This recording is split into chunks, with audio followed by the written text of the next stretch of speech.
Welcome to Table for Two. This is a D&D duet podcast where we take turns playing as the dungeon master and the player. Um, my name is Nick Kennedy. I'll be in the player seat tonight. Really excited for what we have in store. And with me, as always, in the dungeons master chair is... Jana Harrison. So I'll be taking us through tonight's adventure, and I'm very excited. Yeah, I could tell. You messaging me earlier was... I'm a little anxious. It'll be fine. Everything's fine. Don't worry about it. Okay, I can't wait. All right. Um, so let's recap last session. Um, in our last session, we saw the accumulation of Quinn and Marin retrieving the yellow mask. And after they had retrieved that yellow mask, they found that they needed to continue to participate, stop, kind of like intervene with the ritual that was happening in the catacombs under the haunted gate. So they made their way there and they were able to intervene with the ritual. And during that intervention, they came face to face with their previous colleague, Aldrich Cade, though not quite what he was before. Um, they had found that in the first seal breaking, that Aldrich had been transformed into essentially an aberration and was corrupting the ritual for breaking the seal. Reve stepped in and completed breaking the seal. In stepping into that and placing the yellow mask, though, Reve quickly found the consequences of their actions. And after the ritual was complete, Reve could no longer remember their name, nor could they hear their name. And for tonight's session, we are going to be picking up where Marin and Reve had left off. As Reve finishes the incantation, unbind the seal, we wear his will. The air stills, and it is thick with anticipation. Then something begins to swell, like a tide, so vast and consuming that it drowns out breath, thought, even self. Then there is a fracture. You hear a tear, and the sound begins to transform into a scream. And you feel yourself fading. Your mind is bleeding like ink into water. And you try to recall who you were before this moment, but all you can grasp is the sound of wind between words. And you feel unfamiliar to yourself. You had already felt like a stranger, and now you feel that you've faded into a ghost. Everything begins to ripple and spread outward, warping the space it touches. The walls begin to climb unnaturally tall, and then collapse like folding paper before they snap back into place. The sensation of deja vu is crashing in on waves, and the reality seems to be glitching. It's rewinding moments before looping forward and back again, searching for the correct version of events. There is a dimness in the sky outside, but not by clouds or nightfall. It's as though something else has taken its place. A voice where stars once were. And something is sinking into the bones of Varnes. Outside of the catacombs, people are paused, mid-step, mid-word, mid-thought, and their eyes become distant, and their lips begin to twitch as if they're whispering to something unseen. Seamstresses and tailors begin to sew pockets shut, murmuring that they must keep it inside. Painters begin to vandalize their own worlds, painting doors with no buildings and windows that reveal a world that is not of this one. The bookbinders and scribes begin to rip pages from books, from their ledgers and contracts. They're methodically removing words, scratching out the text with ink until all that remains are blackened smudges, chanting to themselves, "The words are listening. We must unwrite them before they unwrite us." Then the air begins to taste of salt. Now there is a weight, something unseen, a distant hum of a great watching audience, and it is pressing in, and it's undeniable. And within this beyond, these layers, beneath reality, something is beginning to stir.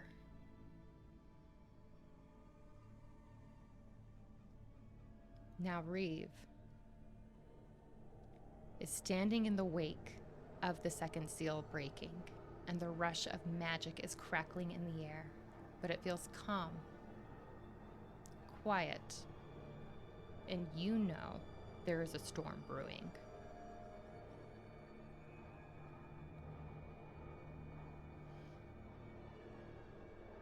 Something is missing, though. Your name, your sense of self.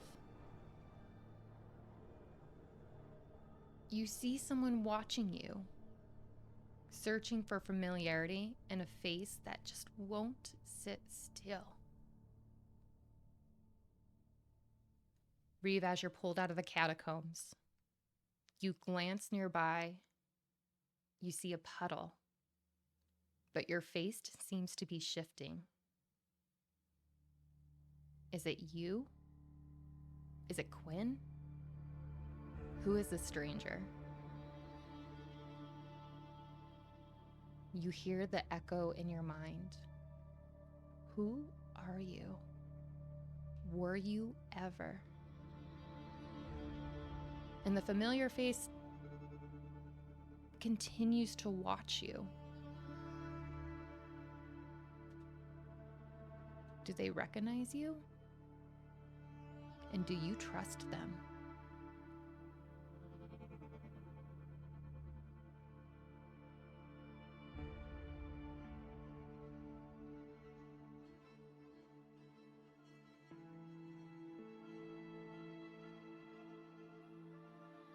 Do I know you?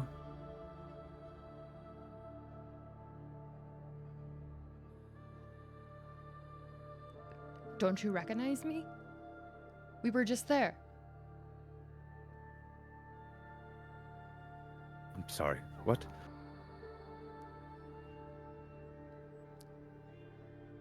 You broke the seal. Seal. Right. Where were we? Go ahead and roll a perception check for me.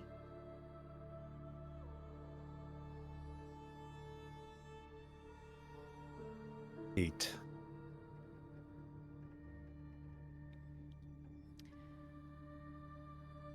You try to recall where you were.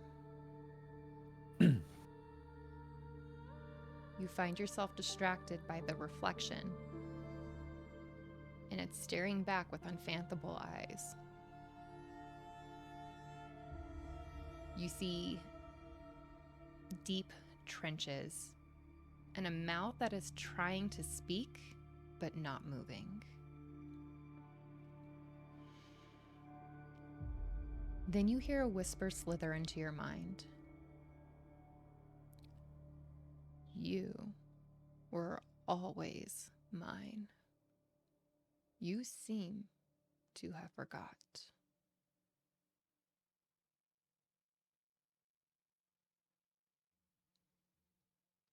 Did you hear that?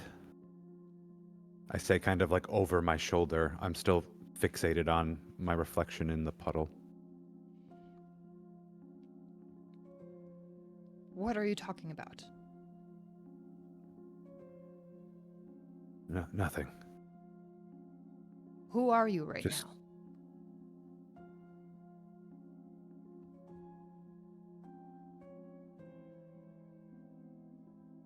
I don't know.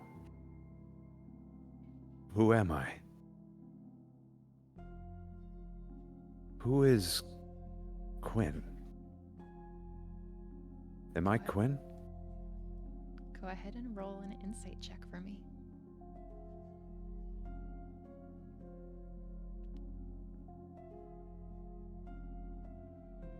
19. You start to get a sense of clarity. You are finally pulled away from your reflection in the pedal, and you look over to this individual that has been alongside you.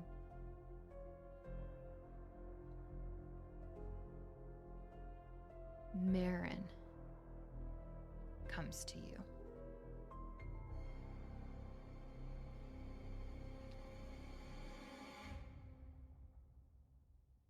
Marin. We were in your apartment. Did you bring me here? Marin, am I Quinn? I don't know. I mean, yes, but there's also, and sometimes I don't know which is which. You were. Is who? What? I want Marin, you to. look at this. I like point to the puddle in my reflection. Which face am I?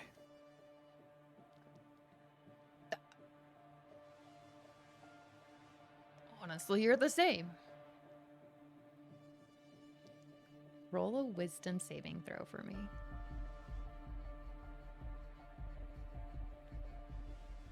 18. Okay.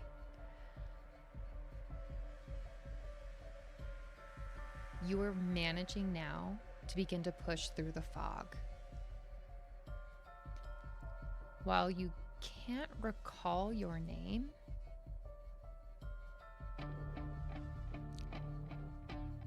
you do remember that Quinn is a part of you, but not quite you. I picture the images kind of coalescing into a single in the puddle a little bit. Mm-hmm. And I kind of on my knees turn around and look up at Marin. I'm not Quinn. I'm the other one.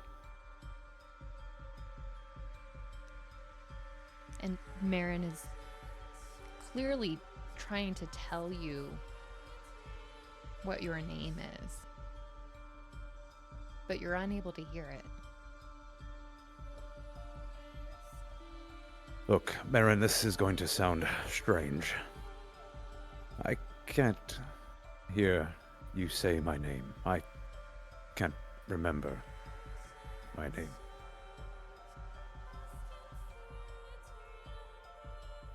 I have flashes, bits here and there.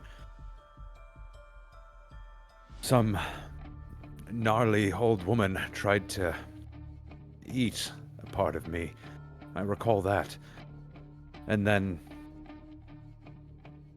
I was surrounded by mirrors. And some grotesque monster stood before me as I wore this. And I hold the mask in my hand. Kind of only just now realize I think I've been holding it the whole time.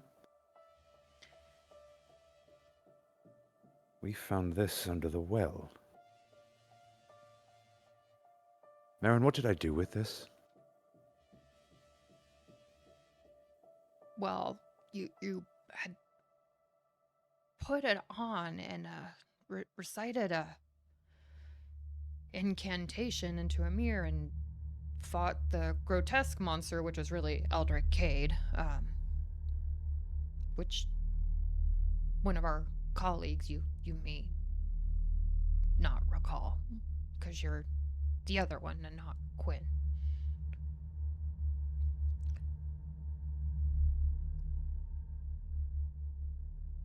He was killed, wasn't he?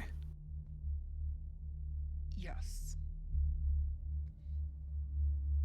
We broke the seal. Yes. Marin, I think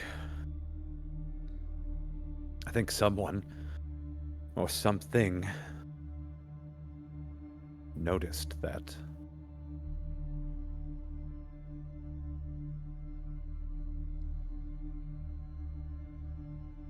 As you start to tell Marin that something has noticed this breaking of the seal,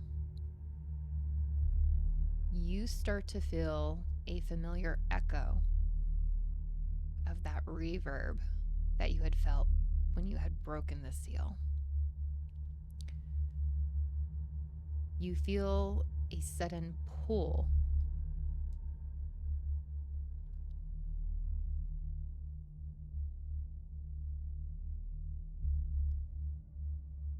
Go ahead and I'll let you decide whether you want to do perception or religion.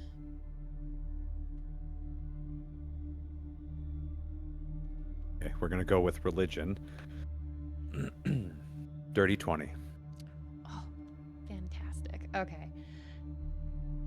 As you feel this pull, the sensation is welling up inside of you. A calling is what this pull feels like. And you feel the wind carry a voice that you almost remember.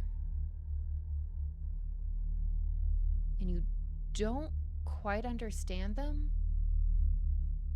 but you know it's something familiar to you.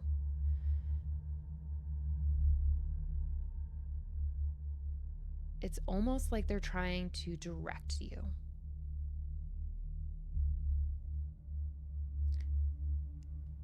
How clear of a sense of direction am I getting? So you actually feel a pull that is taking you toward Wooltown specifically. The other Okay. important to note about this pool, you recognize that it is something else's desire.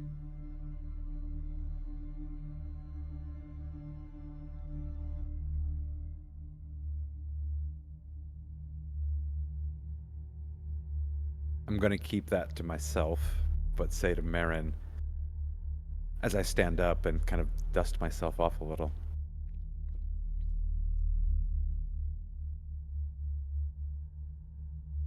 We need to head south. All right. South would take us toward Wooltown, it seems. Is that the direction you'd like to go? Yeah. Uh, yeah, just follow me. And I just start walking in that direction. Right. Excellent. Marin is going to continue to follow you through to Wooltown. And as you start to approach Wooltown, you know that this is a district of artisans, merchants, laborers, the beating heart of industry in Varnes.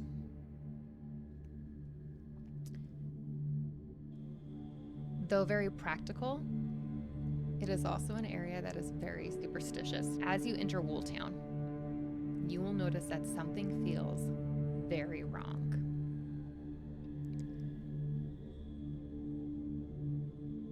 You start to hear rumors as you are walking toward Wooltown with Marin about a yellow madness.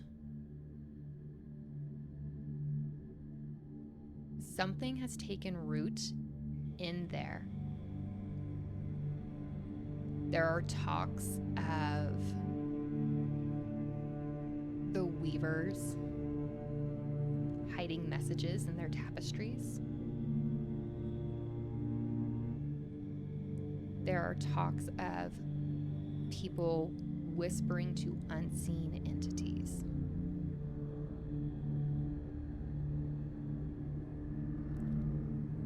You also hear, more importantly, a rumor about a hidden church that is said to hold the Shroud of Whispers.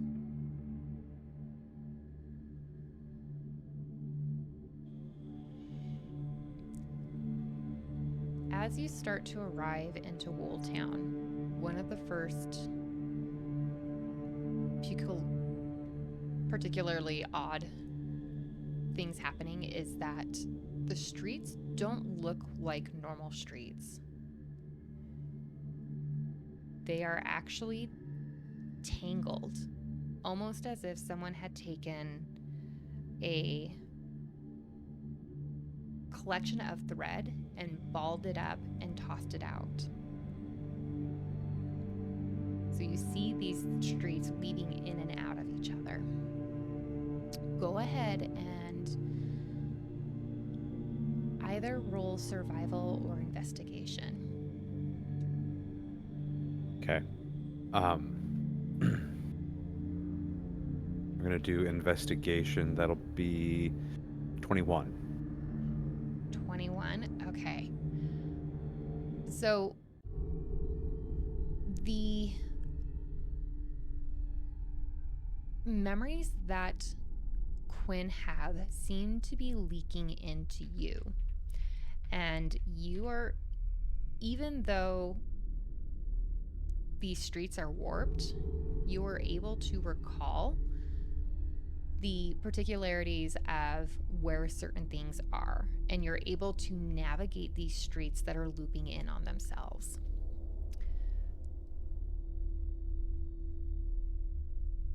I'm picturing like MC Escher style, like just going in different directions, turn a corner and coming out of a totally different kind of. Yep. Okay.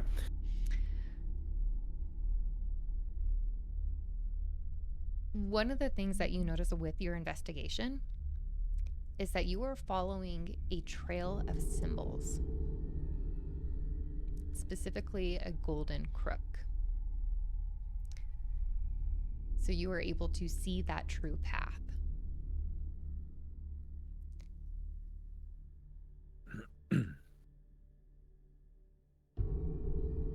Where would you like to head?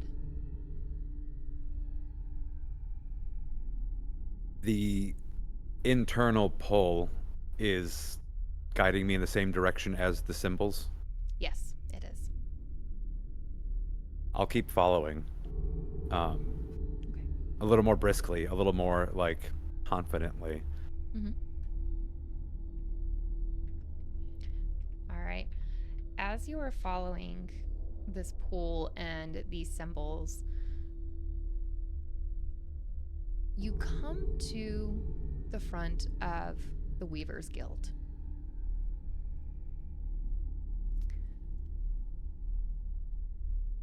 Though originally it was believed that the Weavers Guild had been abandoned, you notice that the door is open and you see something inside. Movement? It is a movement.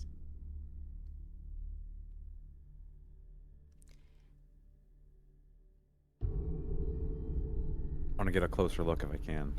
Okay. But carefully. Okay. Go ahead and roll stealth for me.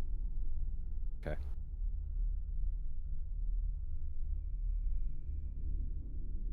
That one. That one. Okay. So as you try to approach through the door,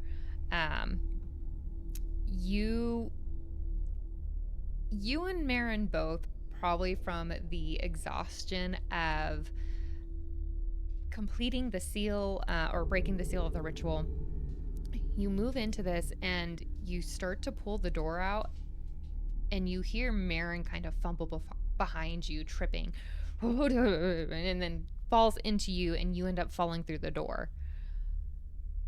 As you both fall through the door and you look, you see a master weaver sitting in front of a loom, weaving a tapestry.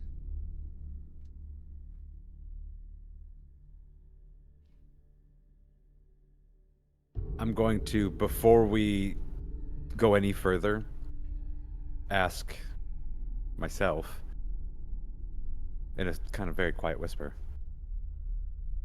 why did you bring me here?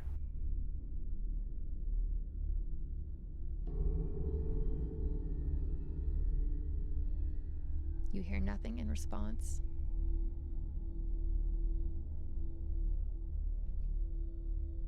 Gonna carefully walk forward, understanding I just made a ton of noise and I'm probably not being quiet at all, but I would like to kind of like peek over this weaver's shoulder and see what they're working on, if I can. Go ahead and roll insight for me. Okay.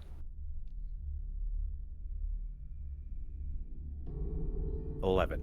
11. So as you start approaching, what you'll notice, this weaver isn't particularly hostile, nor are they very attuned to your presence. Looking further and stepping closer, you can see that this weaver's fingers are actually raw from working on this loom.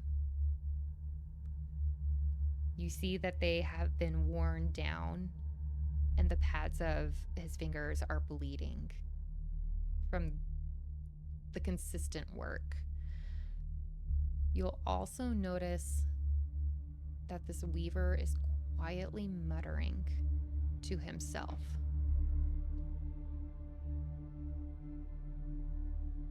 Can you hear what he's saying? You can. And he's saying that the threads are singing wrong.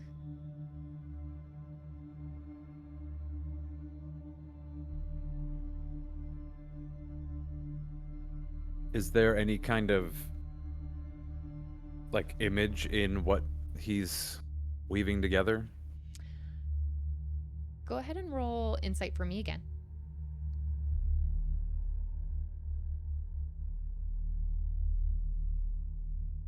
Nope. 9. 9. As you're looking, you do notice that this tapestry is depicting Wooltown, but it's in this unusual faded yellow color. It looks dirty and dingy, and maybe a couple of spots are oxidized old blood that have stained the fibers of this tapestry.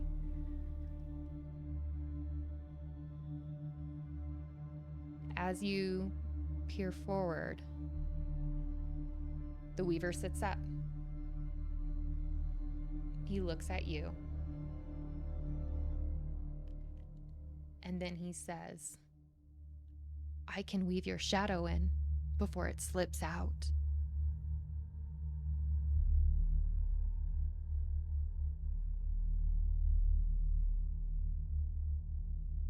Master Weaver, I don't think I'm at risk of losing my shadow. What is this depiction of Wooltown? Why is everything faded and yellow? Go ahead and roll charisma for me, and I'll let you decide if this is going to be just straight charisma or if you want to do persuasion. Persuasion. This is a 15. Okay. As you ask the weaver what this tapestry is depicting, the weaver looks at you and says, look for the church that prays in silence. The door is always open, though none may leave. Marin, didn't we hear about a church on the way over here? Where is this church you speak of, Master Weaver? No more words. No more words. And you notice that this fear starts to sink into the weaver.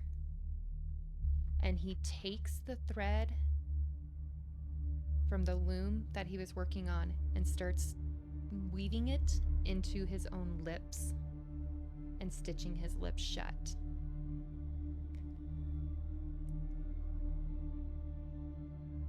I will, recoil in shock. I'm tempted to reach out and stop them, but only for a moment, and then I stop myself.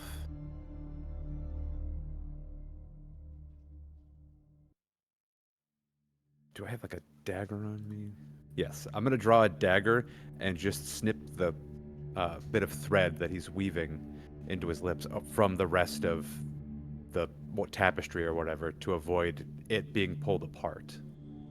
Okay. So you're just snipping from between the lips and the tapestry? Yeah, somewhere in there. I'll leave him enough to sew his own mouth shut, but I want to preserve this weird yellow map of Wooltown. Yeah. Okay. And I want to take a closer look at it and see if there's any marks that might resemble or indicate where there might be a hidden church. Okay.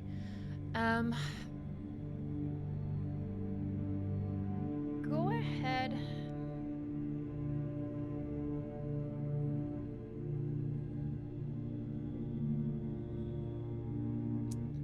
Let's say this would either be insight or survival. Okay. We're going to go with survival. That is a 10. A 10? Okay. You're starting to peer at it. And you do recognize some of the symbols in the tapestry. The golden crook. Something unusual that is kind of itching at the back of your mind. Something about a darkness and being trapped in an archive. And you notice that unknown symbol. And it takes you to the area near Wooltown textiles. So within that general area, but you can't quite pin the specific location.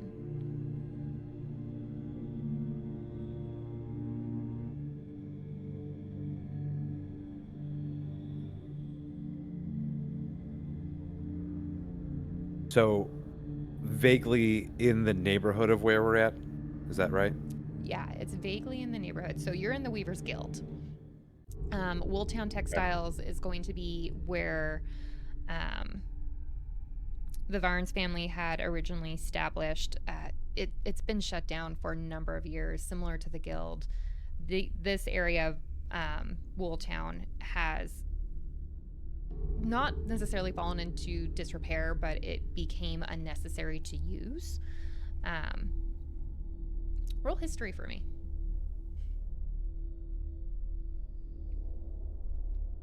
19. Okay. You will recall from Quinn's journals that there were rumors of strange activities happening at Wooltown Textiles. There were rumors of a church, of a cult, of secret meetings there specifically.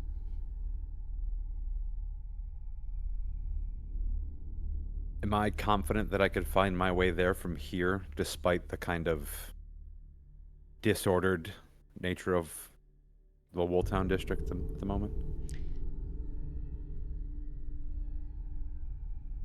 You you would be able to, based on the fact that you did really well in that first survival roll when you were entering Wooltown. Um, Additionally, you could always rely on Marin to help direct you there as well. Okay. I want to take, before anything else, I want to take another look at the tapestry. Does it resemble Wooltown in its original state, or is it showing like disordered streets and just kind of madness? So this is the interesting thing when you look at it. It's actually showing Wooltown in its original state. Okay. By original, though, when it was first founded. Okay. Hmm. Don't know that this will be much help. Is there anything? I kind of want to just look around the rest of um, the guild hall a little bit. Is there anything Go odd or go ahead and roll investigation for me.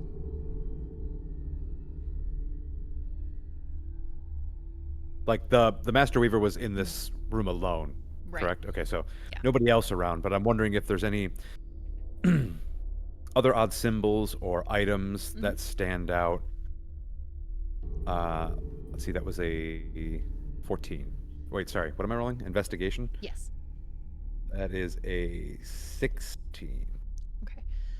Um, in the Weavers Guild, you do notice those symbols that you had been following, um, specifically the crook. It does seem to be sitting more so above the tapestry, um, almost like a you are here on the map type of indication. Um, Okay. Hmm.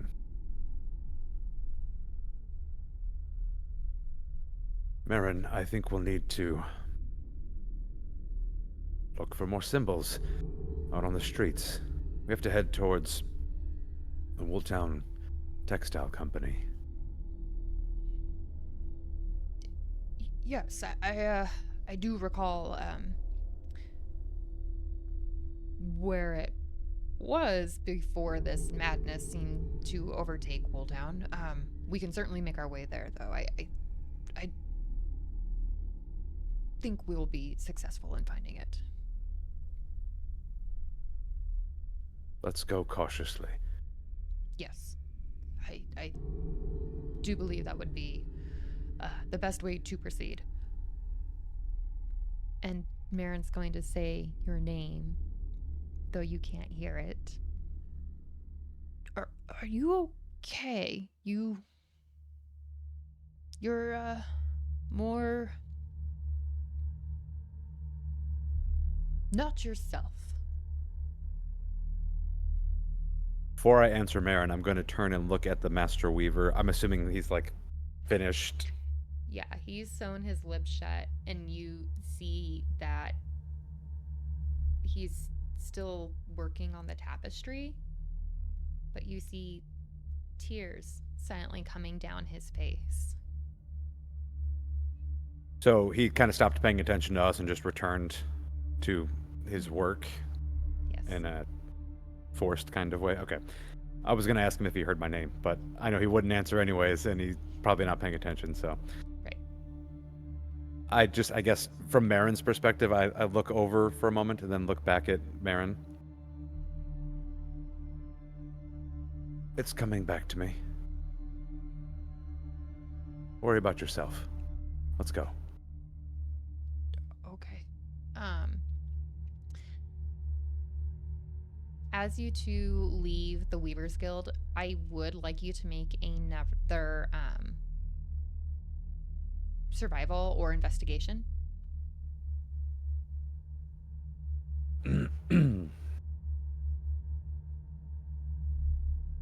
We're going to go with investigation, and that is a 14. Okay. So you are able to continue to navigate safely through the Wooltown streets. They're still warping, they're still twisted, but you are able to navigate safely there. As you start to approach the Wooltown Textiles, which that was the direction you all were heading, you notice that there are a group of individuals, essentially a procession of individuals walking through the streets. They are clothed in a faded yellow cloak that is covering their shoulders, and their hoods are pulled over their heads.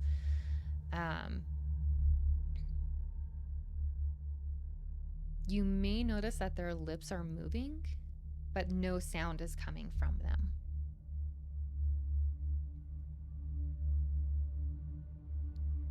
They're heading toward the textile company? They're just like outside of it. They're kind of more like in the streets, just moving through. Okay.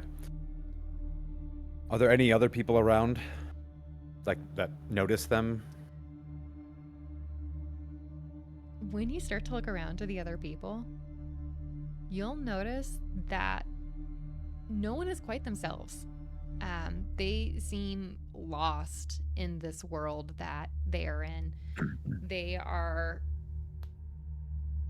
deeply immersed into whatever this madness is that has begun to consume Wooltown.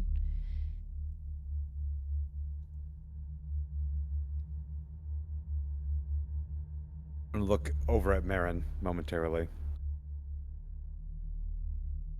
Your turn, Marin. How are you feeling? Reve, this is... And you can't hear your name as Marin says it. This is incredibly disturbing.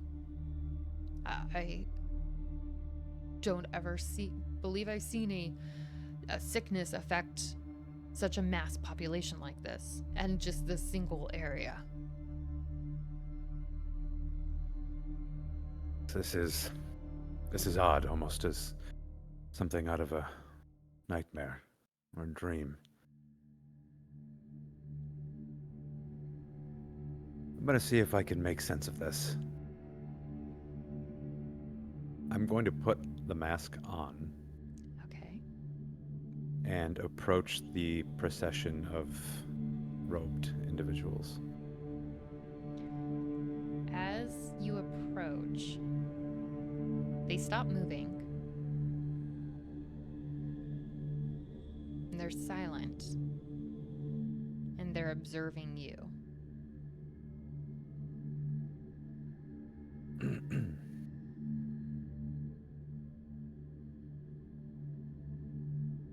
I feel words kind of coming to me almost from a memory, perhaps.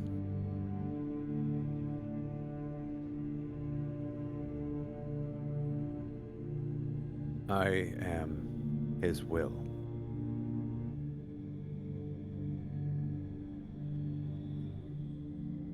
The parishioners begin to hum.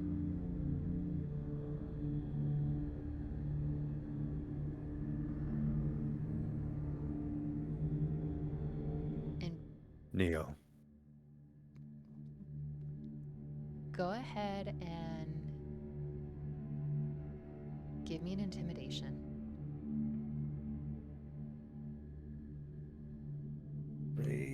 19. That's my lucky number today. It is. As you tell them to kneel, their heads snap to attention on you. And they slowly start to move themselves down to the ground. Go ahead and give me a wisdom saving throw really quick.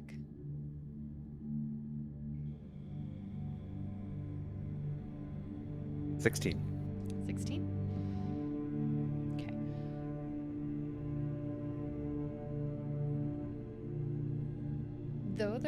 Through their humming,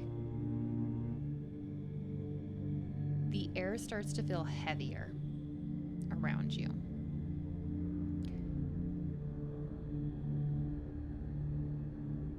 And it feels like you resisted this unusual pressure.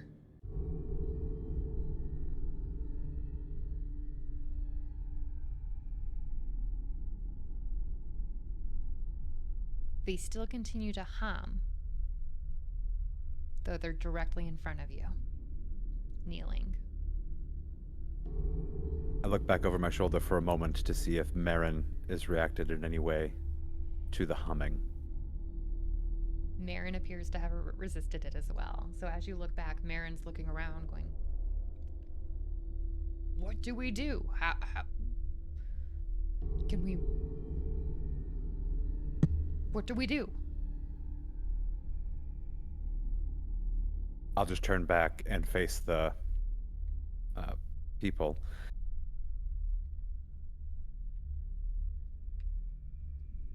State your purpose.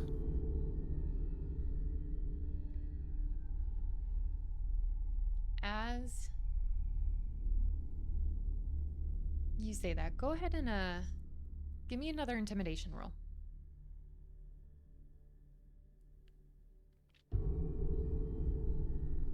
Five. Okay. The parishioners still continue to hum.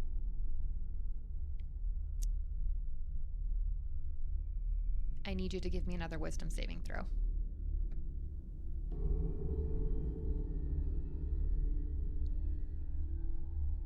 9. You suddenly catch yourself humming with them.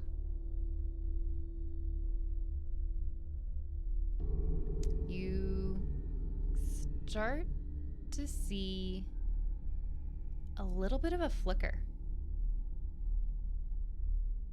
alongside you.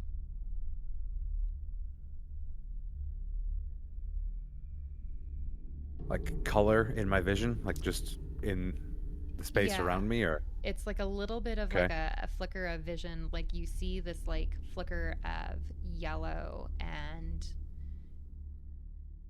you start to almost feel like you're being pulled into the parishon.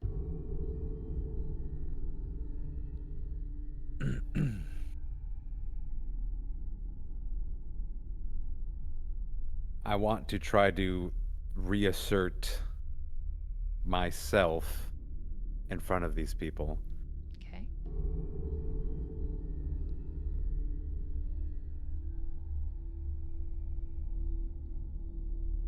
I will approach the person closest to me, Mm-hmm.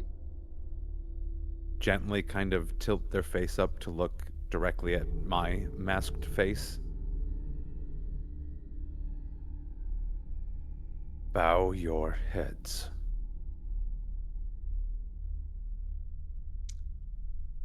Go ahead and roll persuasion or intimidation.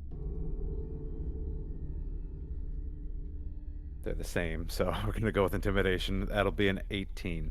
18. As you cup this parishioner's face and tell them to bow their heads,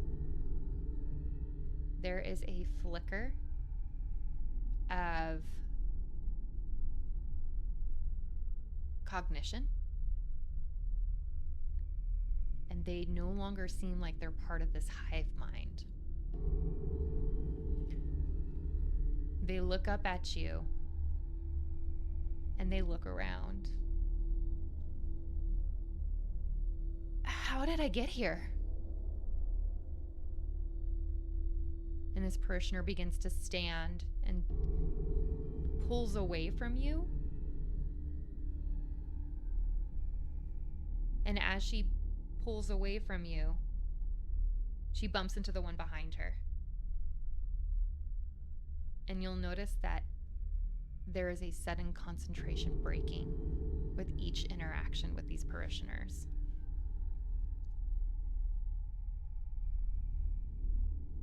Okay. I look slightly disappointed under the mask. I didn't want to wake them up completely necessarily, but now that they've begun to, I'll go along with it, and I'll turn to maybe the next one, like to my right, and push them into the person behind them, Mm-hmm. and just try to make like a domino effect of people kind of tumbling into each other. Yeah. As you start this domino effect, you see the parishioners are starting to come out of whatever this hive mind was. Um, Go ahead and roll either religion or arcana for me.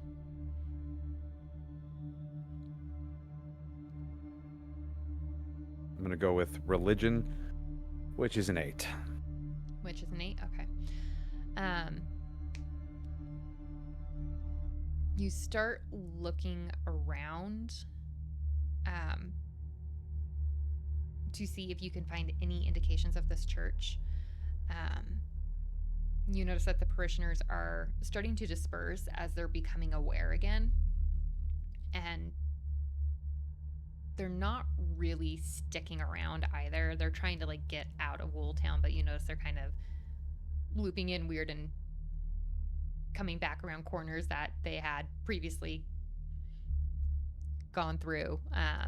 Mhm. So it's becoming very clear to you that this madness in Wooltown, it is making it incredibly difficult for anybody to escape.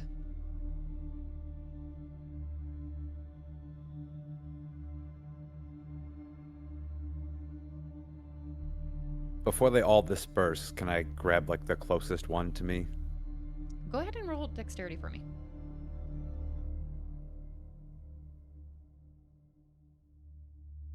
15. 15?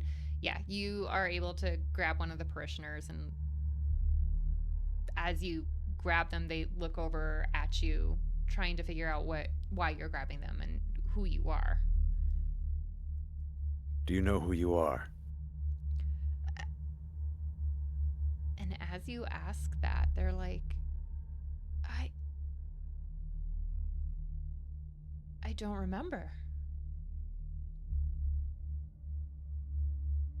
Do you know where you were last?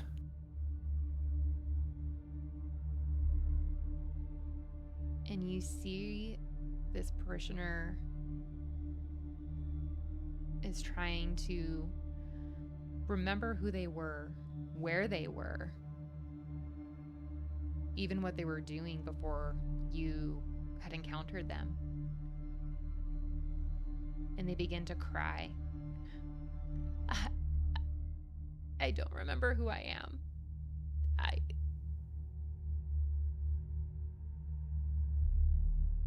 And they crumble in front of you. I'll let out like an audible sigh. That's going around. Just walk that way for as long as it takes. And they're going to sit there and cry for a little bit longer before they kind of start to crawl away. I'm Not already able like to. turning my back to them and walking back toward Marin.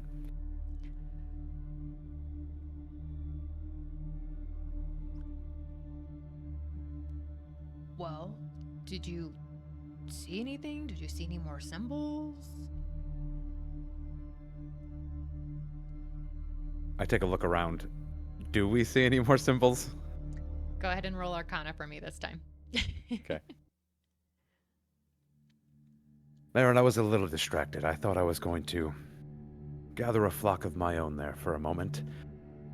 Didn't work. I rolled a 17. 17? Okay.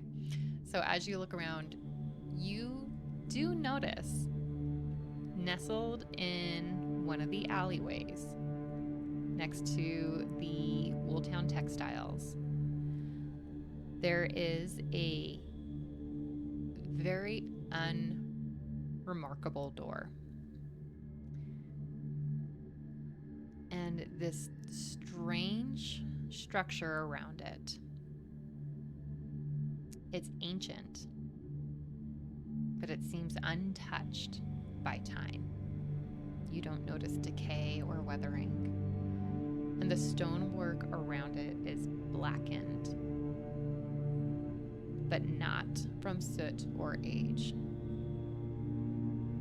Almost as if something else was woven into the stove.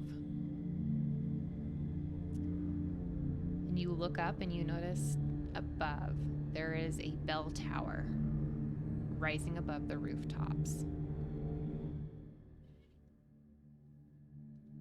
Its clapper is missing, though. Or it may have never even been there at all.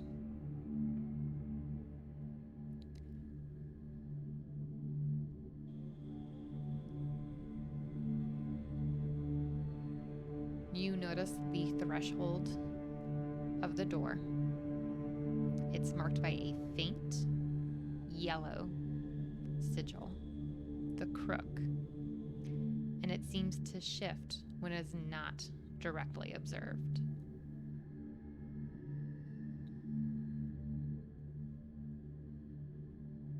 Okay. I would like to open the door. Okay. As you enter, you feel this unnerving pressure on your skull, as if your thoughts are being listened to.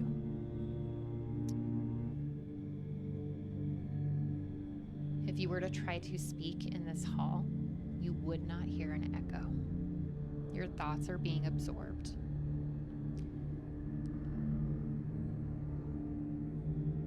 The inside, as you look around, is vastly larger than what it should have been. This is a grand cathedral. You see vaulted ceilings arched overhead. The stone ribs are disappearing into shadows. You see high windows of stained glass depicting no saints or gods. Just an empty space where the figures should be, as if they were erased from existence. And then you notice there are dozens of stone pews.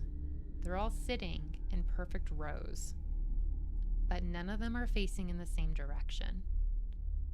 Some are turned toward the walls, others tilt quite impossibly. And there are a few that are cracked apart, revealing nothing beneath but a depthless void.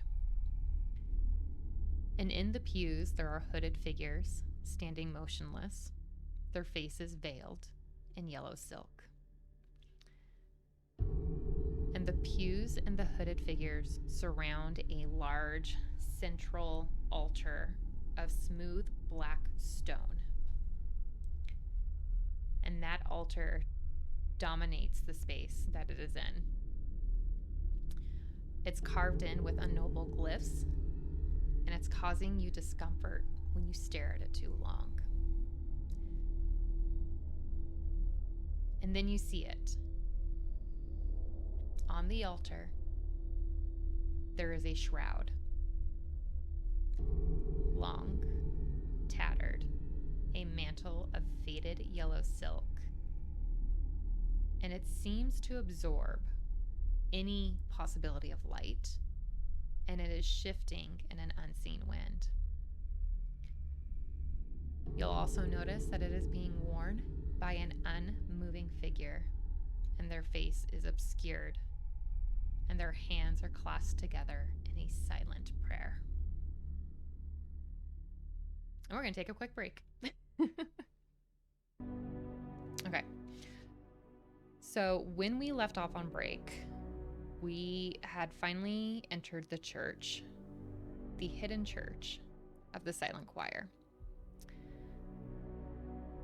And as Reve came into the space, Reve noticed that the Shroud of Whispers was there on the altar. But the shroud was being worn by an unmoving figure.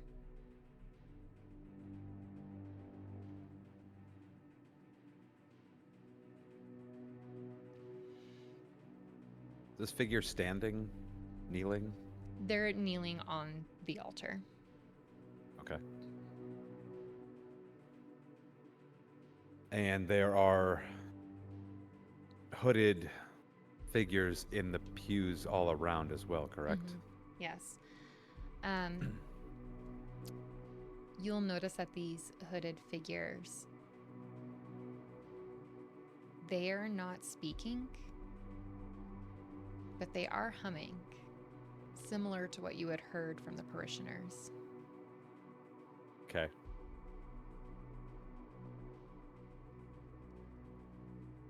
I want to take some little bits of fabric or wool or something and stuff them in my ears. Okay.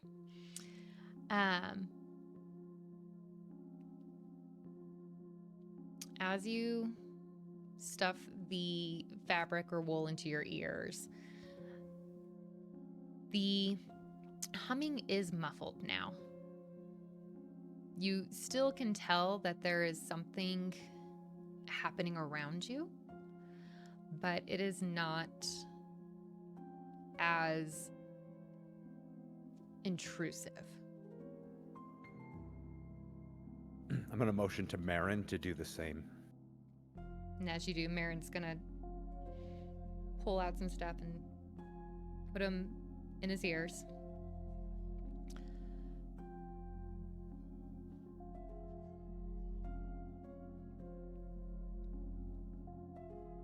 I want to start to walk towards the altar and the figure. Okay. As you Part of me thinks this is like a statue, but I want to see if it's actually like a living being. Okay.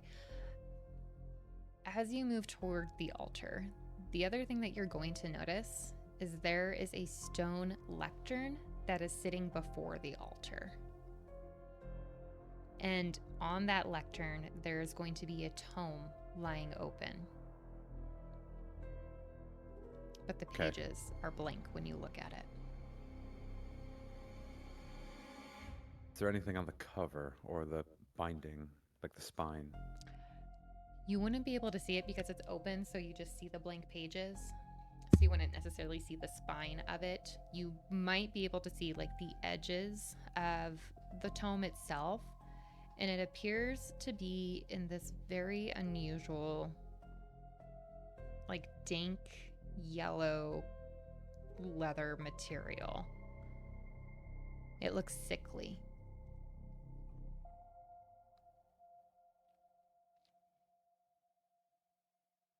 I am going to pull out my dagger again and just try to flip a few pages and see if any of them have any writing on them, but being careful not to actually touch it myself. Okay. As you flip the pages, you don't see any words appear on any of the other pages.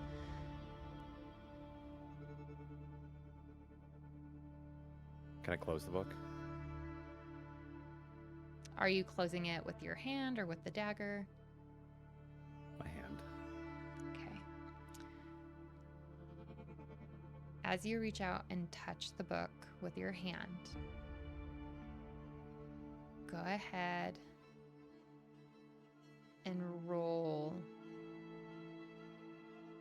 Well, let's start with this. As you touch the book, you see that words do start to appear. Though very unusually, they're not actually writing. Not your standard ink in the page. What you see is more of a whisper forming the words on the page.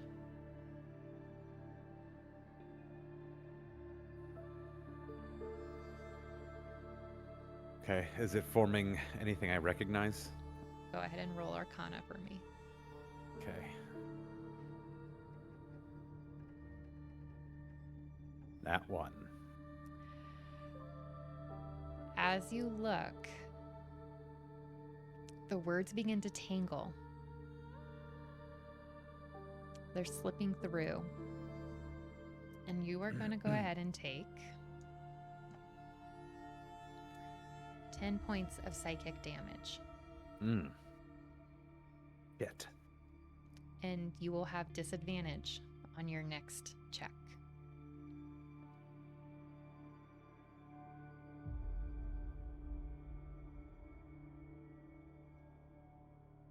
Marin, come take a look at this. Marin's going to come over. What am I looking at? I will like run my hand over a page and wait for text to start to kind of appear. Can you read that? I don't see anything. Go ahead and roll Arcana for me again. Disadvantage.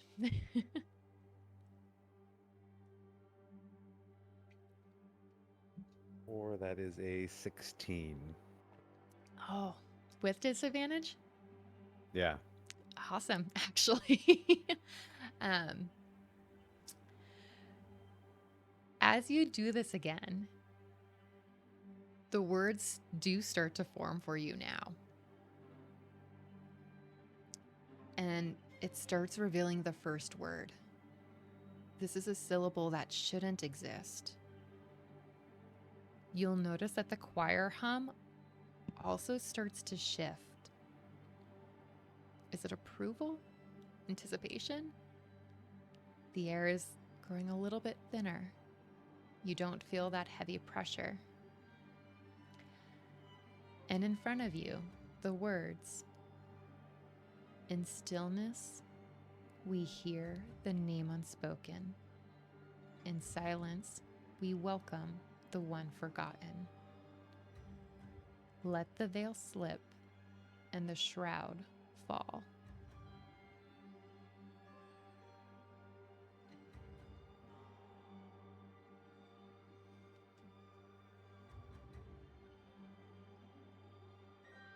I read that aloud. As you speak the phrase aloud, the choir begins to move. Their heads turn in perfect unison to you and Marin. And the figure on the altar begins to stir. And though their face is missing, it is obscured by the folds of the shroud.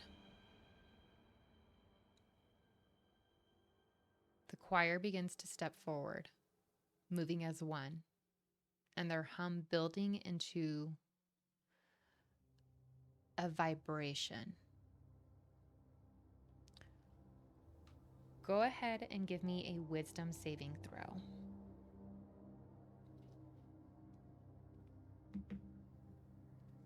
"17." Okay. You make your save. Marin fails.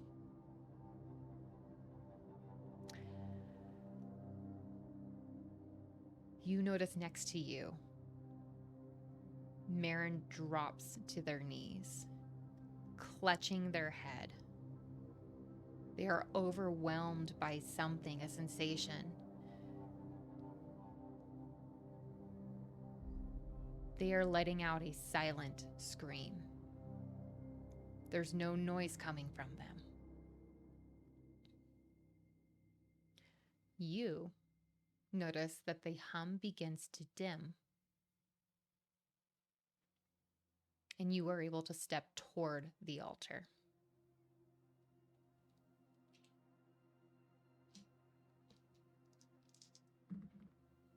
I pause for a moment and look at Marin, considering like slapping them across the face.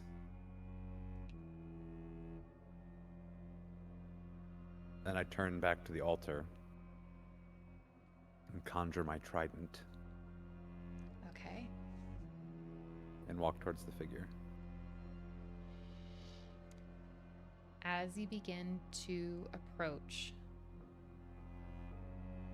the figure in the shroud, the keeper of the shroud, they begin to rise. And the humming, the hymn, ceases. The silent choir that had been previously moving forward now kneels and presses their foreheads down to the stone floor.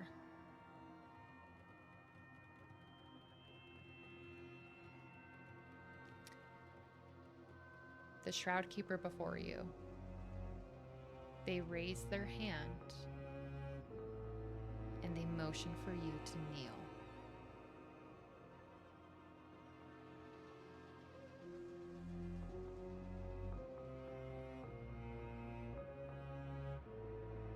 I feel this urging sense inside me telling me that everyone else should be kneeling to me.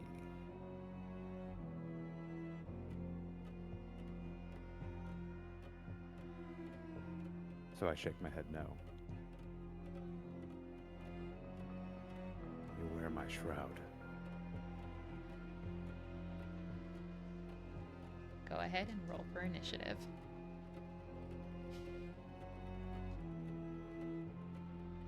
Goddamn. Nat 1. What is going on? All right. Oh, no. Changing dice after this session. I would say they didn't do much better. They got a 5.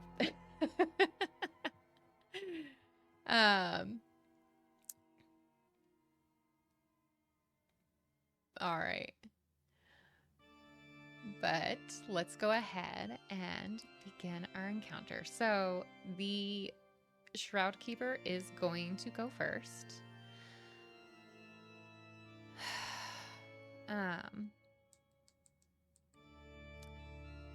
And they are going to use the Aura of Stillness. So you are within 30 feet of the Shroud Keeper. So all spoken word is going to be muted, and verbal components of spells cannot be used unless you succeed a saving throw of charisma of 17 or higher. Okay. If you fail your check, you're going to lose the spell slot, and there will be no spell effect.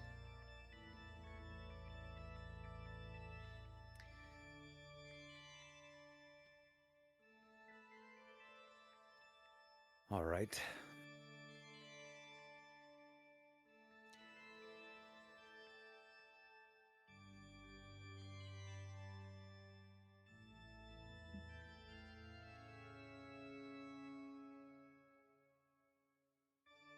Is that it?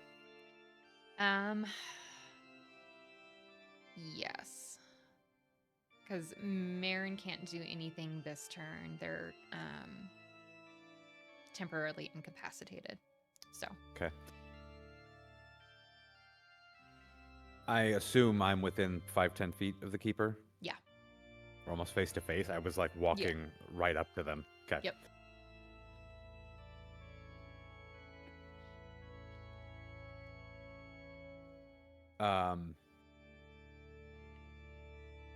I told you, you're wearing my shroud.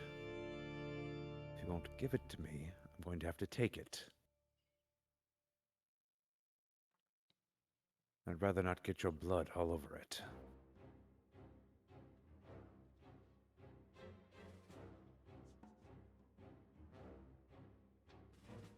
Can I try to make like an intimidation check? Yeah, go ahead. Okay. I don't even know if this is like a person, but Reeve's feeling a little self-satisfied and cocky at the moment, so.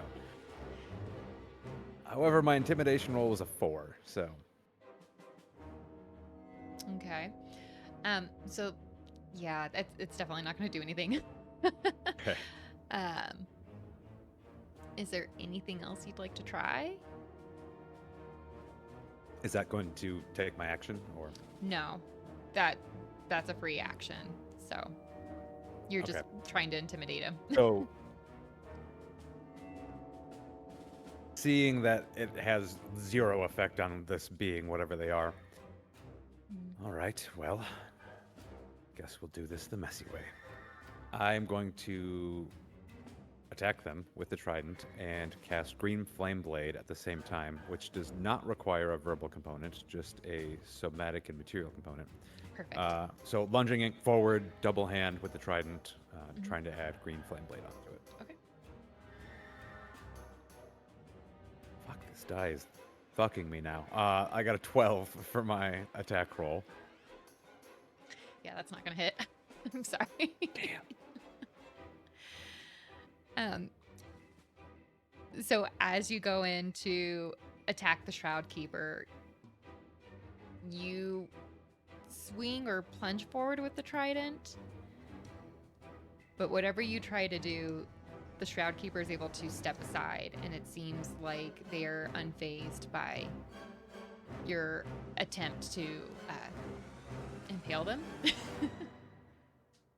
Okay. Okay. That's it for me then. Okay. So this will actually bring us to Marin. So Marin did get a nat 20 for initiative, but they were incapacitated at the time. And Marin is going to start to pull themselves out of this psychic incapacitation that they were experiencing, and they're going to look up and see that you have confronted the Shroud Keeper. And they are going to go ahead and pull out their favorite little cannon and actually point it at the silent choir. And unfortunately, that's a nat 1. Ugh. Aaron, we are having a rough time. Oh, yeah. I'm so sorry. This was not expecting this. So that is going to miss. And then from there, it looks like...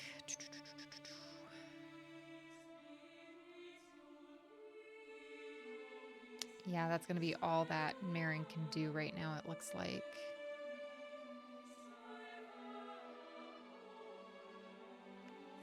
Well, actually, they could take another... Could they? Could they take another hit with it? No, they can't. Okay. So this will go ahead and bring us back to the Shroud Keeper. Now the Shroud Keeper is going to step forward to you. And they are going to go ahead and use what is called Psychic Flay.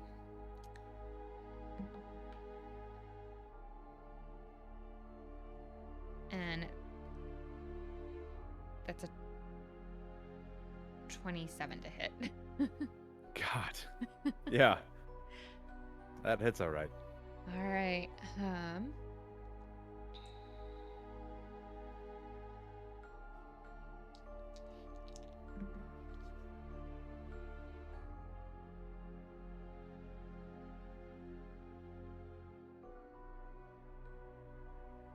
That's going to be 15 points of damage. Oof. I am also going to need you to make a Constitution saving throw for me. Okay, 15 damage. Constitution save. Mm-hmm. 3. Okay. So the Shroud Creeper, as they hit you, you start to feel these phantom threads come out of your eyes and weave around your face, essentially blinding you. And you will be blinded until your next turn.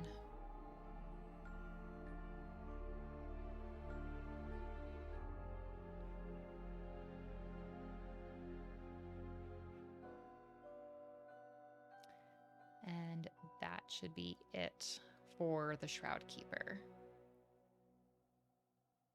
So am I blinded until the end of my turn or the beginning of my turn? The end of your turn. Okay. Because I'm next, right? So Yep. I'm blind on my turn. Damn. Yeah, so you're blind on your All turn. right.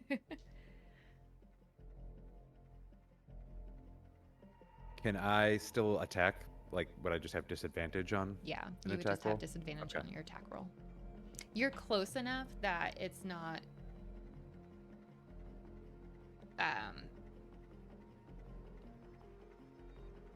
like you couldn't attack. You're not far enough away that you're just gonna be swinging blindly. You're close enough that it does make sense. If you needed to, you could. Okay.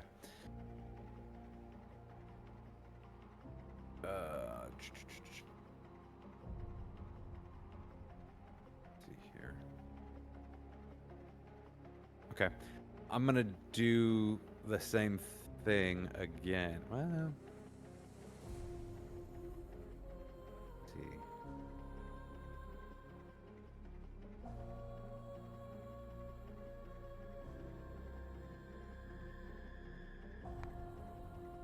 Yeah, I'm gonna try the same thing again. Okay.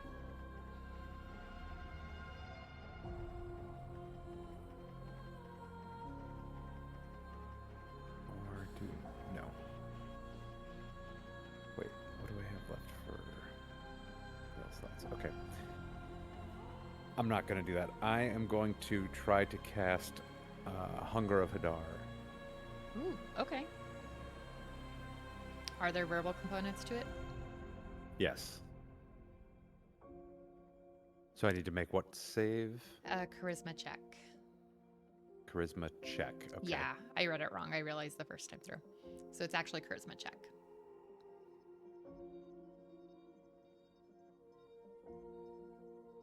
Nine. All right, you are not going to be able to cast that. Did it take a spell slot? Yes. Yep. Okay.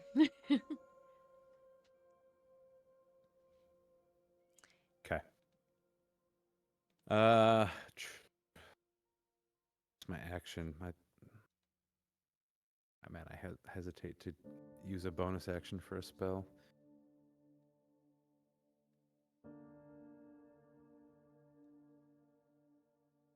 Yeah, I am not gonna.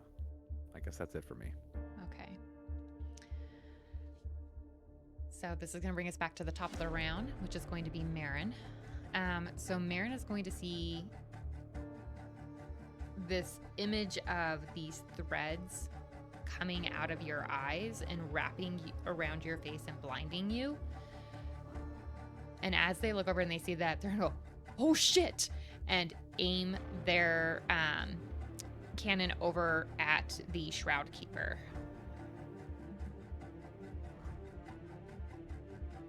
And they're going to hit this time. Finally, somebody's hitting something. All right, so they're going to go ahead. They're going to do Firebolt. So that's going to be 2d10.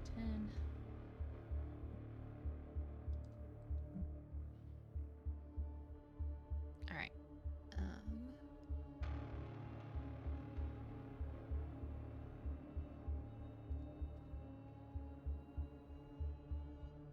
Right, and that's going to be 7 points of fire damage.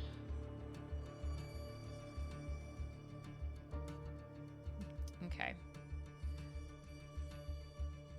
All right, and then this will bring us to the Shroud Keeper. Let's see. Well, let me double check. Does Marin have any bonus actions that they can do?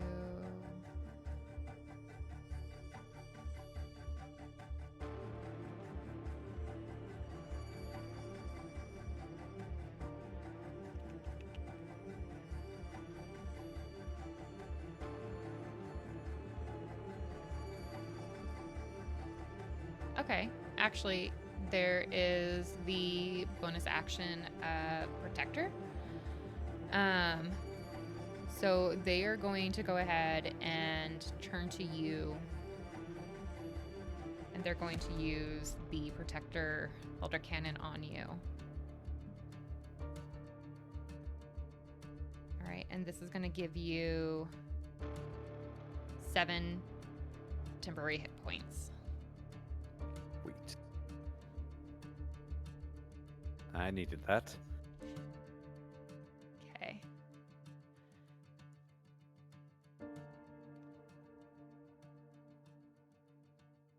All right, and then it looks like it does like a turret spells like right by you, essentially, is what happens. Okay. Okay.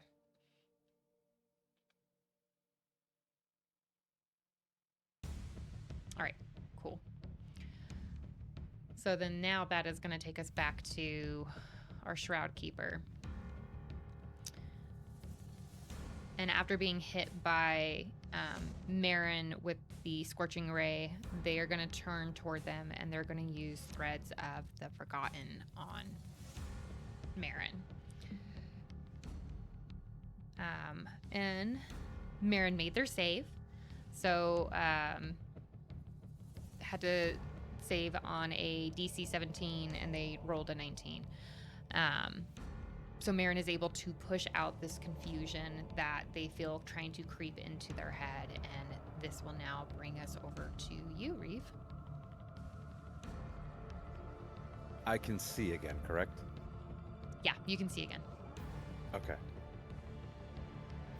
I am going to attack with my trident again and try to use Green Flame Blade again. Okay. Two-handed. Mhm. 19 to hit. Yes, that'll hit. Okay. So it's going to be 1d10 and 1d8.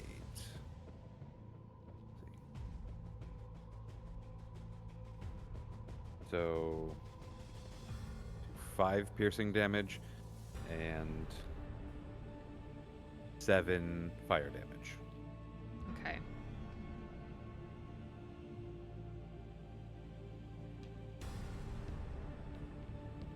All right.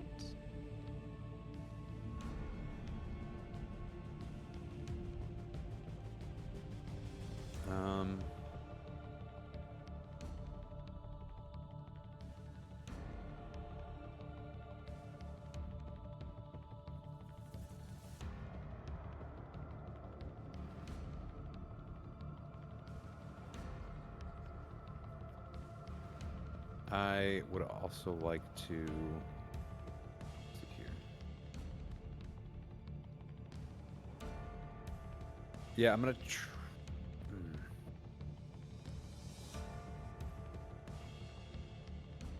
No, not gonna do that. Okay, that's it for me. All right. So it's gonna hop back up to Marin. All right, and Marin is going to go ahead. Use Firebolt again.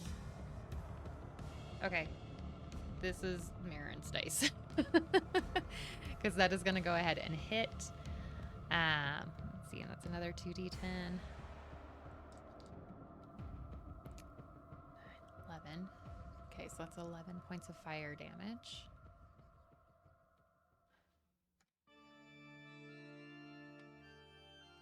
All right, and then...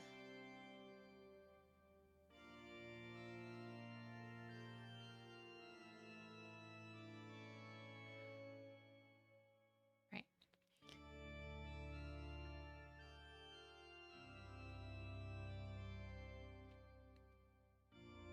After Marin fires off the firebolt, they are going to turn toward you.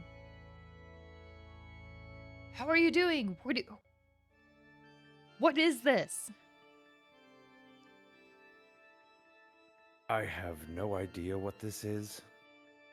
All I know is it's wearing my clothes.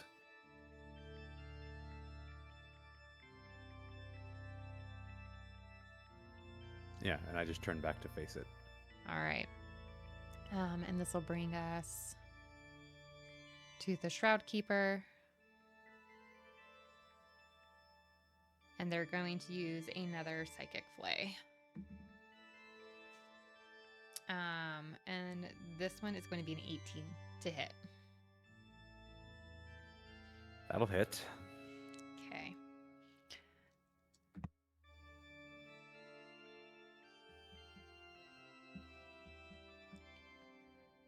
All right, and that is going to be 13 points of psychic damage. And then I do need you to make another Constitution save.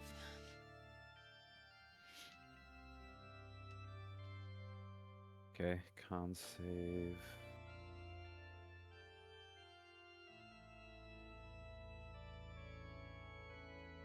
Four. 4. Okay. So the threads are going to come out of your eyes again and blind you. Okay.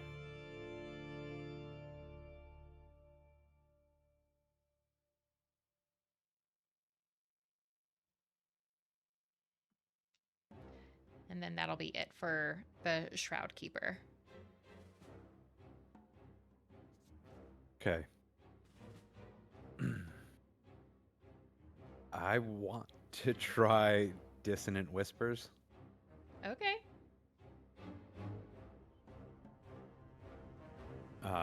It's only a verbal component, so I need to make a, what was it? Charisma check. Mm-hmm. Okay. Try this. Nat 20. Oh, yeah. You get to fuck it up. All right. This is 6. Oh, no, sorry. They have to make a wisdom saving throw. Yeah. Okay. Whoop. Spell save DC is 13. All right. One moment, please. My dice went flying. Uh-oh.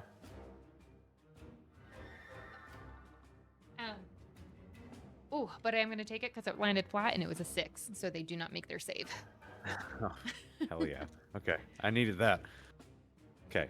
This is going to be 6d6.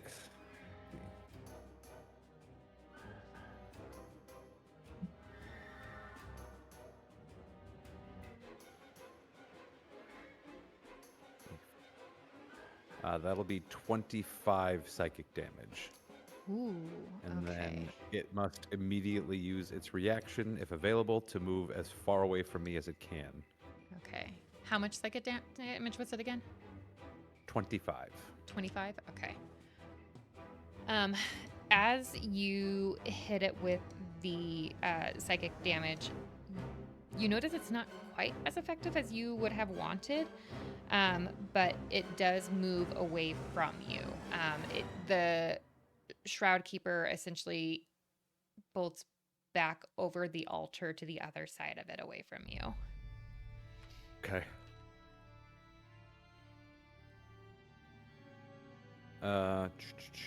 That's it for me.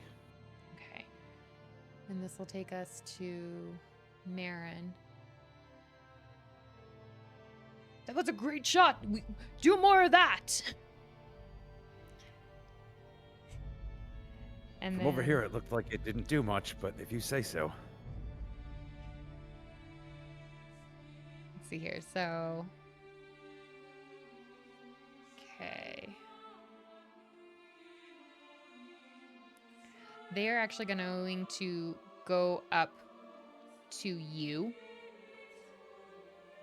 and lay their hand on you. I know we're not particularly close, but I feel like this would help. And go ahead. And we're going to do this at 2nd level. So 8, 9, 10, 11,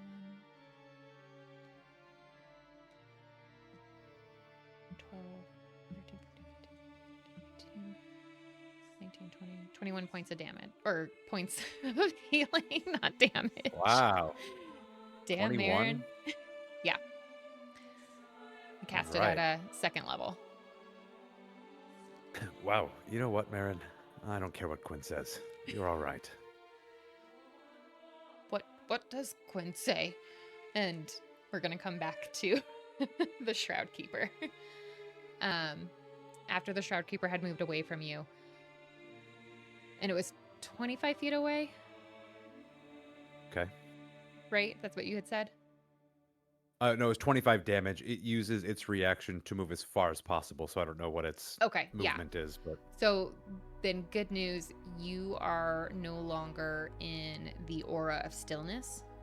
So that 30 feet for that verbal component is fine. But what they are going to do now is you are going to hear this wordless hymn start to come from the Shroud Keeper. And you and Marin are both going to need to make a wisdom saving throw.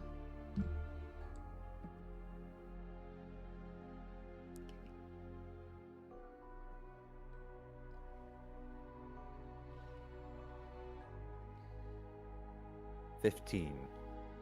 Okay. 15 does not make your save. You are going to be stunned until the end of your next turn. Okay. And you get the option here, but you are going to forget a spell or ability. And specifically a class ability. So that spell or ability will no longer be usable until you have a long rest. Okay. I get to choose, huh? All right. Mm-hmm. I'm not that mean. I'll let you pick. I am going to forget confusion. Okay. This feels like a scene from Pokemon. Like, Reve forgot confusion and replaced it with nothing. Pretty much. So that'll take us to your turn. You are stunned. Let's see. Can't really do anything when stunned, can I? Mm-mm.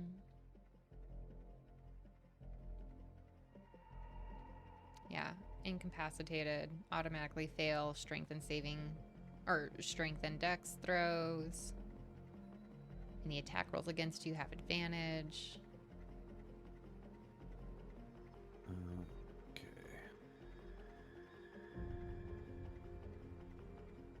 Incapacitated. So I literally can't do anything, can I? Yeah. Can't take action, bonus action, or reaction. I have no concentration. I can't speak. Okay. Yeah. So. Can I move? When you're incapacitated, I don't believe so. Okay. Yeah, that would make sense. Yeah. All right. Well, that's my turn, I guess. All right. But Marin is going to see that you have become incapacitated. And they are going to go ahead and take their cannon and do another firebolt over to the Shroud Keeper. Okay. Okay. Yeah, I think these are officially Marin's dice. So that is going to be 21 to hit. Oh, yeah. All right. All right, and that's 8 points of fire damage.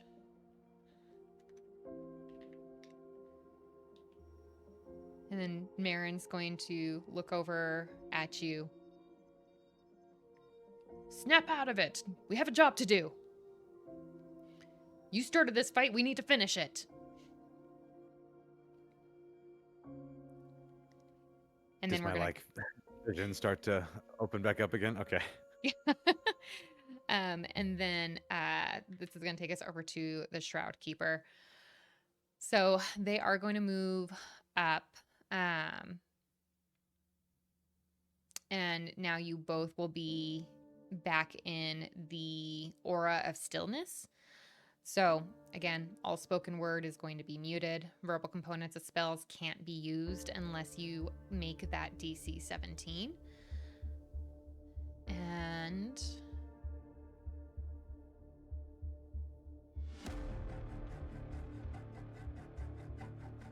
we're going to go ahead and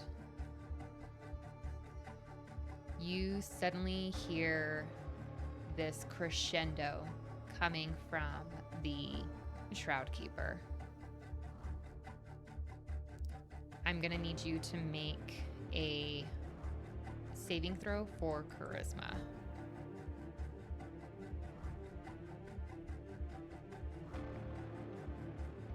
$14. Okay.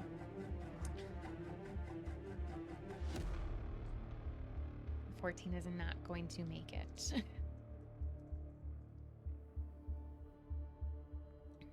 Oh, but I rolled low. That's going to be 5 points of psychic damage for you, and Marin is going to take half.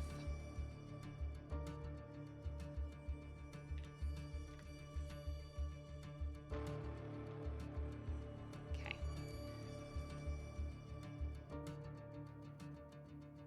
Yeah, I rolled real low on that one. It's like ones across the board. Thank the gods. I need that. But this is going to bring us to you now. Okay. Are we within melee range? Like, did it close the full distance again? Yes. I would say it's probably about like 10 feet away, but I believe that is range for your trident, right? If I remember correctly. Yeah, I believe so. Yeah. Yeah. Oh no, it reaches 5 feet. If I throw it, 20. For the trident? Mm-hmm. Yeah, you would think it would be longer than that. Yeah. Um.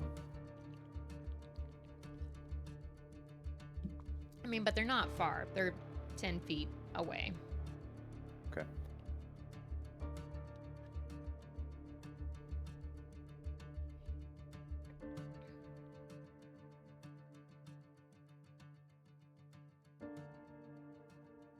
I am going to back up 30 feet Okay. and then Eldritch blast this fucking thing. All right. So I should be outside of the aura, correct? Yeah. You should be outside of the aura. Okay. If you backed up 30 feet, yeah. Okay. Does that put you 40 feet away from it? See. So 2 beams, same target. First roll is a 23 to hit. That'll hit. Okay. Second roll is a 13. The 13 will miss. Okay. So 1d10 plus 2. 7. 7. Okay. Yep. 7 force damage. All right. Anything else you'd like to do? Let's see here. What was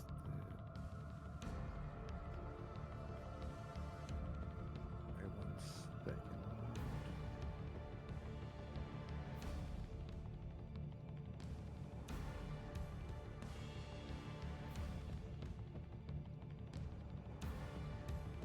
I thought I had a feature to regain a...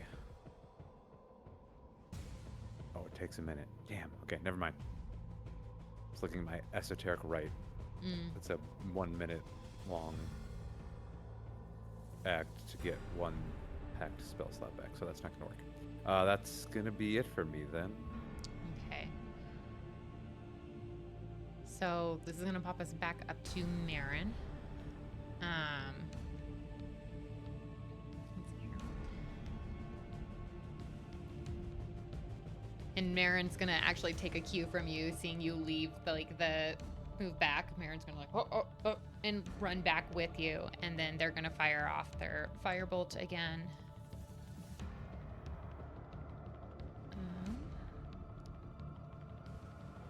And this is going to be the first one that just barely misses. Oof. So this one's going to go a little wide and miss.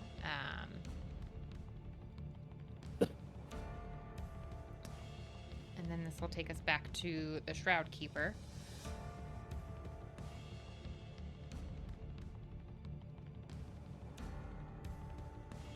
And And then I'm going to need you and Marin to go ahead and both make a intelligence saving throw. Okay. Me, 6. 6? Okay. Yeah. Just getting So, railed by this D20. Nick, go switch your dice. Go put it in jail and switch your I dice. probably should, yeah. So you are now going to be confused for 1 minute. Okay. And you are actually going to perceive the Shroud Keeper as someone that you can trust. Okay. And they are now an ally. All right.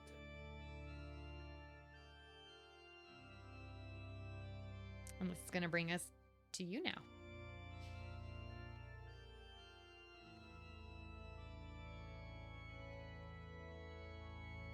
I'll just look at the Shroud Keeper and start to walk back toward them. 10, 15 feet or so. Mm-hmm. Why are we fighting if we're so familiar? What do you need of me? The Shroud Keeper is going to raise their hand again and motion for you to kneel.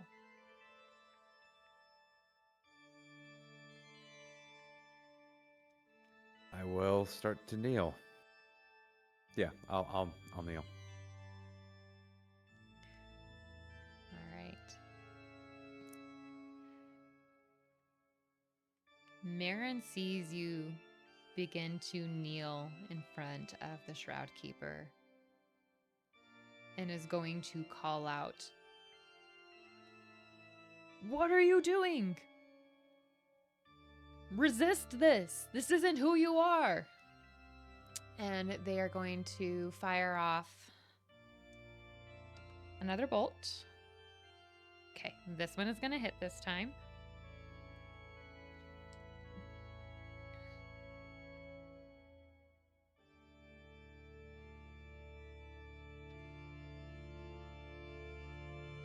All right, and that's going to be 13 points of fire damage. And you see the Shroud Keeper struck by this cannon.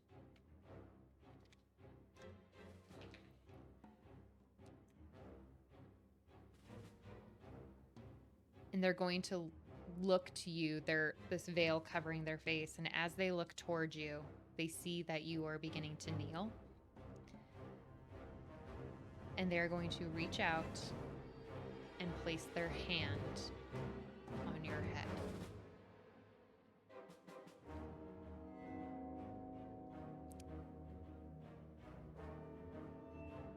Once they place their hand on your head,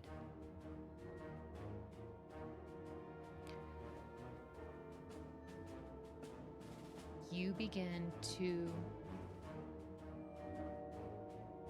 experience a vision.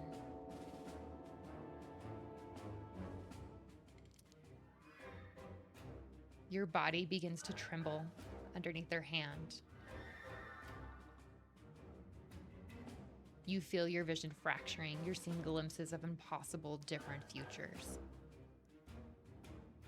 There are too many words, too many voices, and they're speaking in languages that have long been forgotten.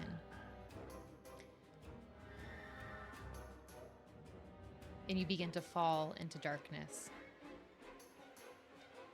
As you fall into the darkness, you suddenly pull yourself out.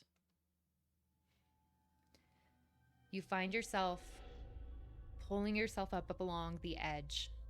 And as you look over this edge, you see a city in front of you with towers spiraling in unnatural angles. There's a black sun above you, ringed in yellow flame. And as you peer down into the city and you look closer, there's a golden throne, empty, waiting. and you hear a voice. The dreamer stirs in the deep. The king's chains fray like threadbare silk. And from the corner of your eye, you see a hand is reaching out. Their fingers are made of ichor and gold, but you're unable to move. And they begin to grasp your throat with malice.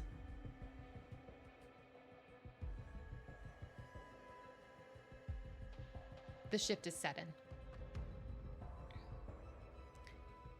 There is no slow return or drifting into consciousness. You gasp awake, choking and coughing, as if you had just emerged from deep waters. And you look down and you feel a shroud in your hand. You see Marin kneeling beside you.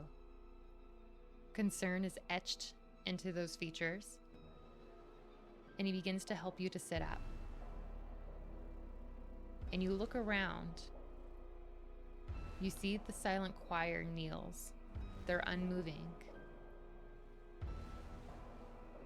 And you see dust in front of you. As you continue to look around the room, you notice there's a glimpse of movement. And she begins to move towards you. Like moonlight on black water. Graceful, slow, and inevitable. Her beauty is undeniable. But it's the kind that lingers in your mind like a half-remembered nightmare. Elegant and wrong in many ways.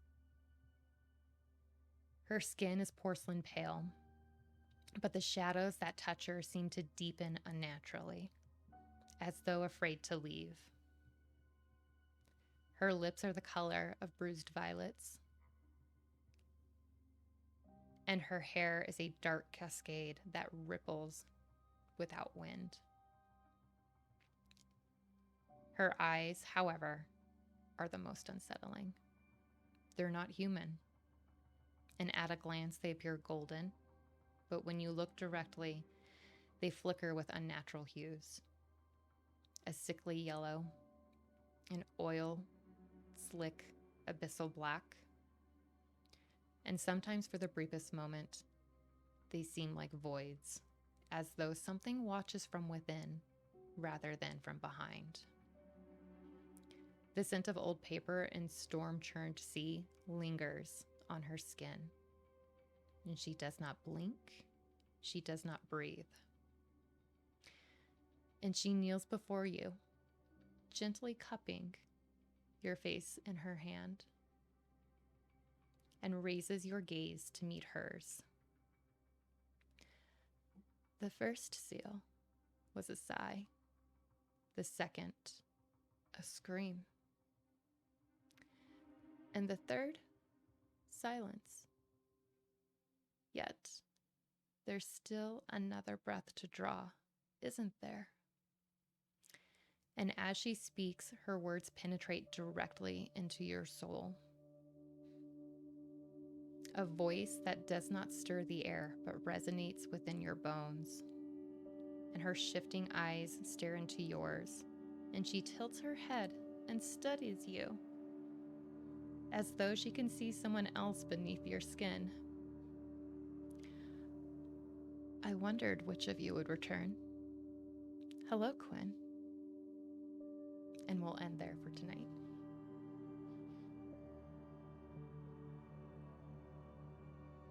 Ah, man. I was also wondering which of us returned. Damn, all right. I have so many questions.